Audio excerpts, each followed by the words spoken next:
Welcome back, Patriots. All right, what I snagged here was a professor of African studies from Germany.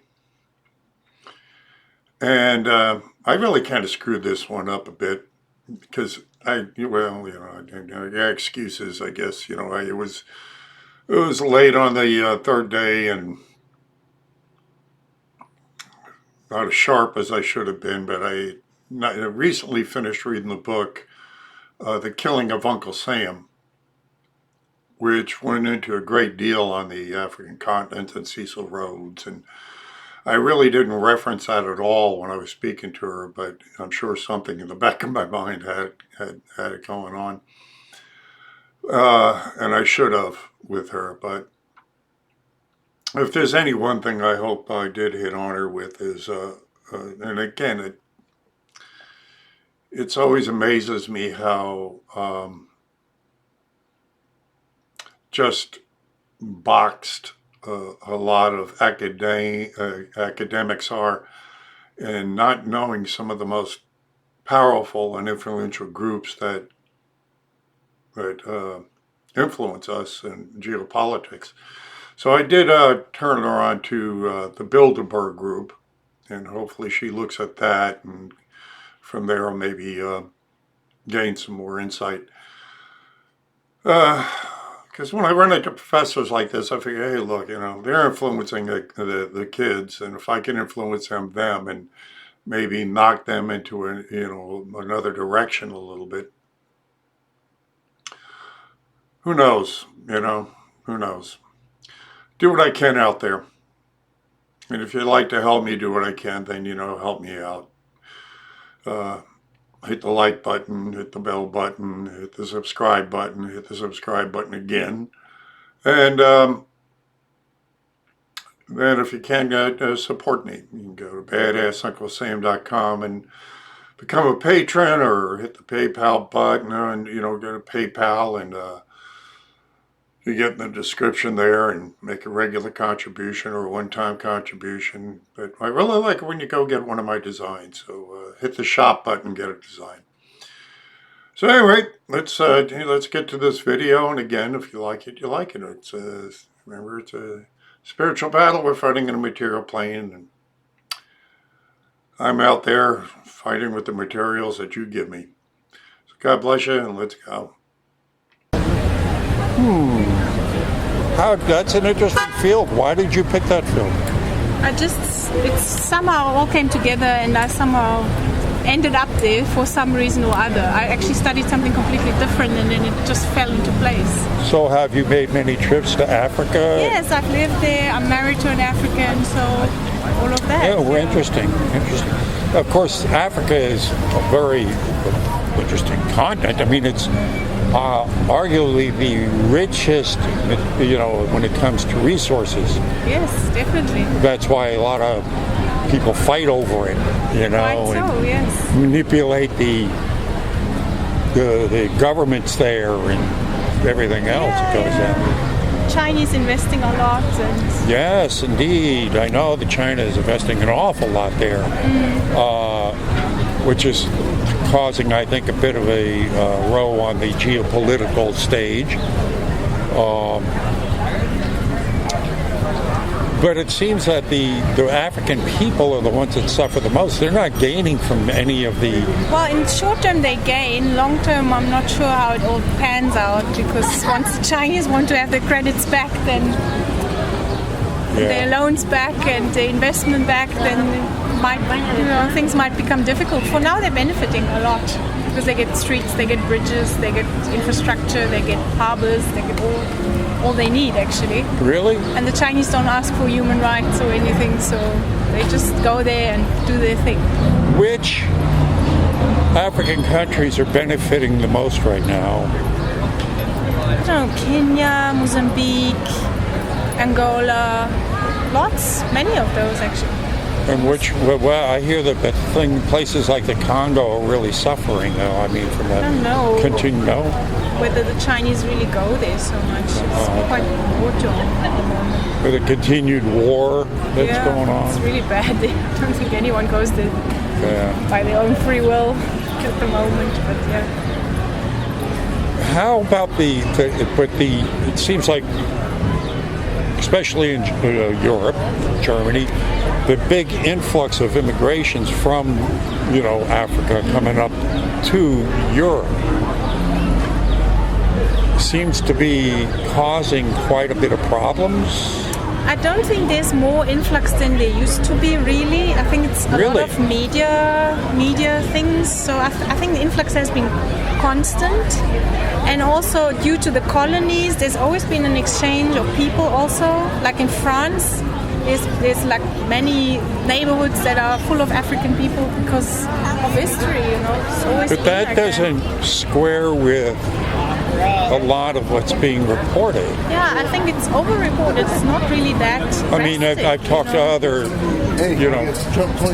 other Germans that were telling me that their towns have been inundated. Yeah, but it's not so bad, really. It's quite reasonable. Not according to some of the people I've spoken to. Well, it really depends, where you stay. Yeah, but I mean, I've talked to other Germans who said that. I mean, there are ladies I've spoken to from Germany says they can't go to their spa anymore. They're getting hassled. They're getting... Yeah, you had these incidences. Yes, that's right. That's not particularly in Africans.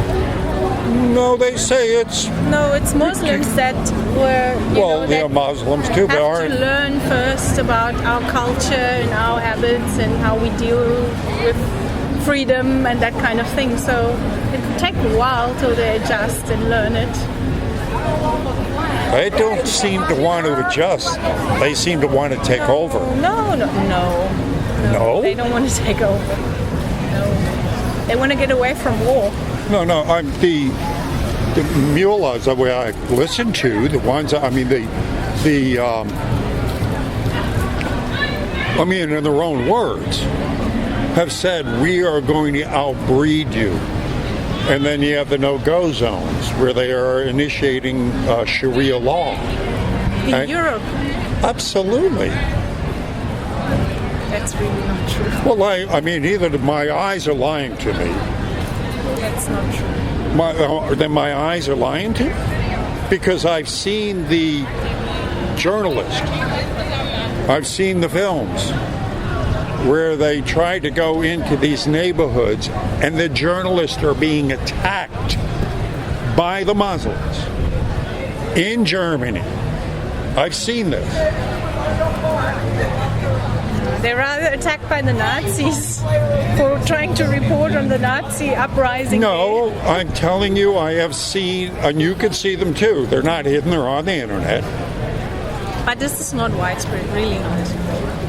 It's widespread enough where mainstream journalists are going into neighborhoods in Germany and getting their asses kicked I'm telling you, by people in no-go zones.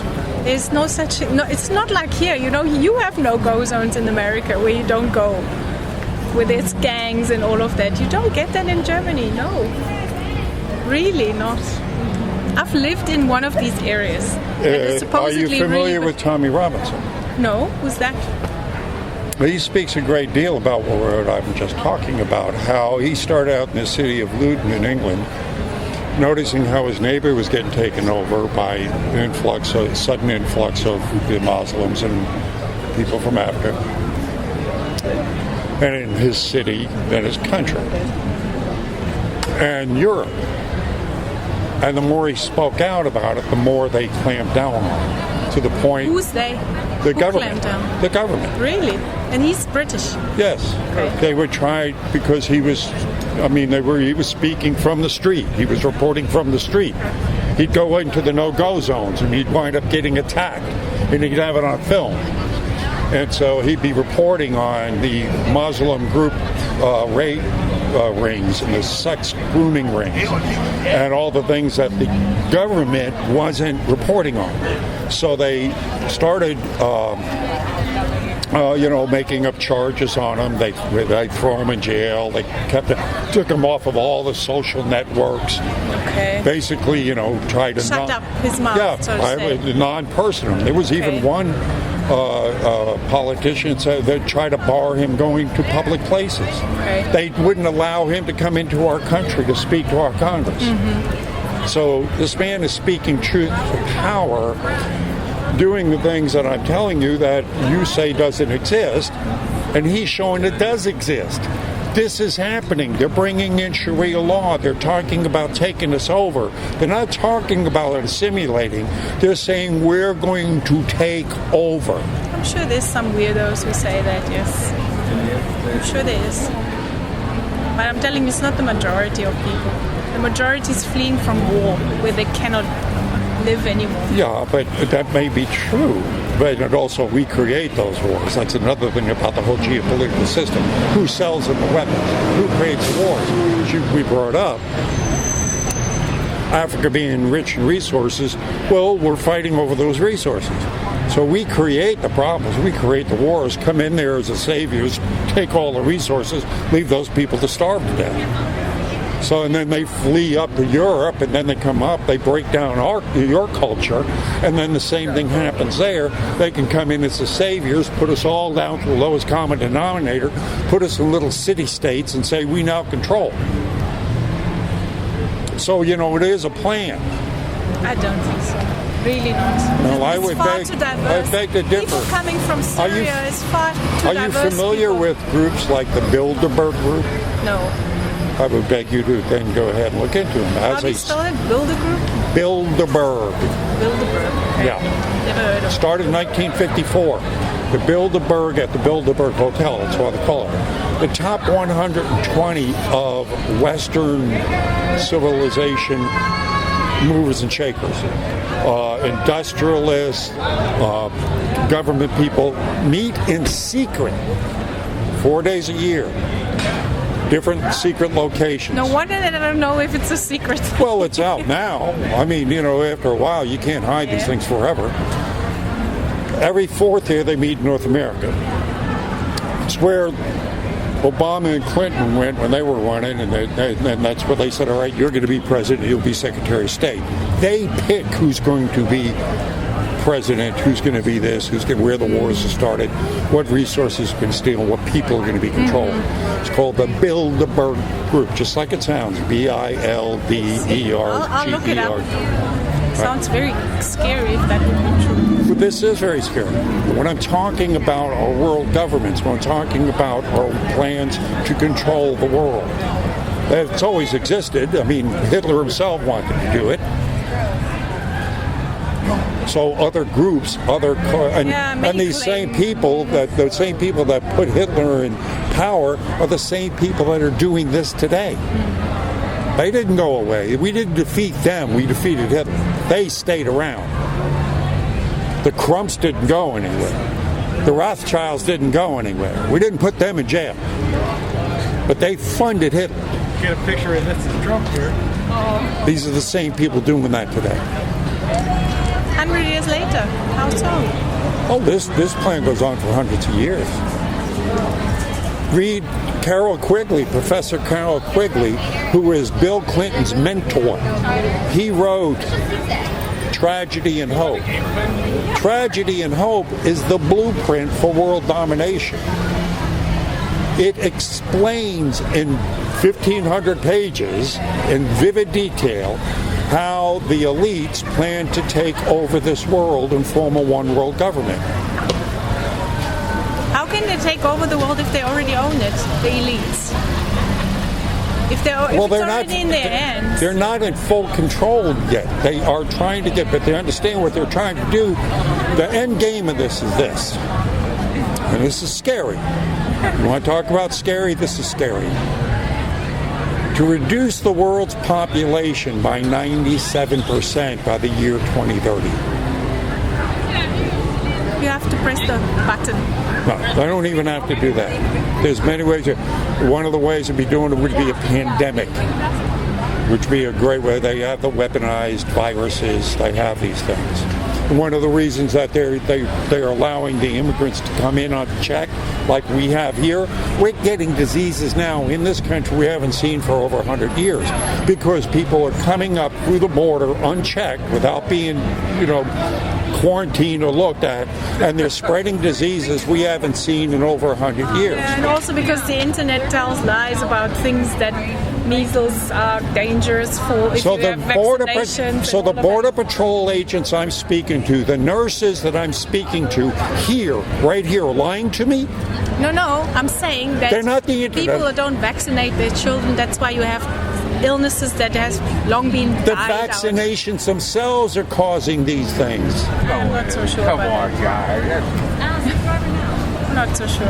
Read the inserts. Read the inserts. My daughter has a PhD in neuroscience and history. She I don't runs care. a travel research group for University. Yeah, I don't care. Read Hey, the inserts. Read the inserts. So I'm talking to border agents here. I'm talking to doctors, nurses that are telling me these things are happening. So I'm not listening to the internet. I'm listening to the people I'm speaking to right here. I do my own research. Read Carol Quigley's book. Just be careful not to read too much on the internet. I also many lies out there also. And I take everything with a grain of salt. I do my own research. So I'm not going to believe everything, but I'm also listening to. I mean, look, when Bill Clinton says Carol Quigley is my mentor, and I read the book Tragedy and Hope, where Carol Quigley was allowed to roam the Illuminati secret libraries for 2.5 years, and then wrote this book off of what he found out in that. And I'm going to take that. When they first publicized this book, they only published 10,000 copies. We were not supposed to read it. Okay, but now it's out. Yes, because all their secrets get out. Thanks. It was very interesting. Thank you. I hope you take it hard and look at it. Yeah, I will. Say again, the Bilderberg. The Bilderberg Group, Bildger. Please look it up. Bilderberg. All right. I gotta figure that this woman must live in a very sheltered environment to not know of what is going on in a lot of our country and in Europe. I mean, after all, France is burning to the ground right now. England's being attacked. I know Germany is being attacked. I talked to enough Germans to know that, but I don't know. Strange. So that's it. Again, if you like it, you like it. If you care, you share. And if you can, you contribute. So thanks for stopping by. See you on the streets.